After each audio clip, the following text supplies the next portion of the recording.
नमस्कार मित्रांनो, नवीन एका व्हिडिओमध्ये स्वागत करतो तुमचं मी. व्हिडिओ ह्या संदर्भात आहे की काल 19 तारखेला दुपारी कॅब, रिक्षा, ऑटो सगळे चालू झालेले आहेत. का चालू झालेत, कशा चालू झालेत, कशा चालणार आहेत, का चालणार आहेत, तर ह्या संदर्भात मी व्हिडिओ बनवलेला आहे हा. तर इथं मी साईडला जे एक स्कॅन दिलेलं आहे, ते स्कॅन तुम्ही बघू शकता कशाबद्दल आहे. ते स्कॅन आहे ना, स्कॅन करायचं, स्क्रीनशॉट घ्या त्या स्कॅनरचा, स्कॅन करा तुम्ही. स्कॅन करून ते स्क्रीनशॉट घ्या, स्क्रीनशॉट घेऊन तुम्ही क्रोम मध्ये जाऊन स्कॅन करून त्याच्यावर रेट कार्ड येईल. ते रेट कार्ड प्रमाणे ऑटो, रिक्षा, कॅब चालणार आहेत. ते आरटीओने जे रेट दिलेले आहे त्या रेटानुसार चालणार आहेत. उबेर, ओला अमाऊंट जे दाखवल ते अमाऊंट चालणार नाही.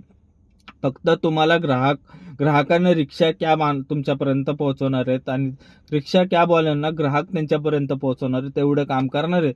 तर जे आरटीओने रेट दिलेले आहेत ते रेटनुसारच रिक्षा चालणार आहेत. मंगळवारपर्यंत तर असंच चालू होणार आहे. मंगळवार नंतर पुढचे अपडेट येणार आहे, काय होणार आहे, काय पुढं कसं कंटिन्यू चालू राहणार आहे, का ओला उबेरवाले अपडेट देणार आहेत, तर ह्या संदर्भात पुढच्या भागात तुम्हाला पुढच्या व्हिडिओमध्ये कळेलच नक्की. पण आत्ता तर मी अपडेट ही आहे की पुण्यामध्ये, नागपूरमध्ये, मुंबईमध्ये तर मीटरनेच, आरटीओने जे मीटरने रेट दिलेले त्या मीटरनुसार चालायचंय.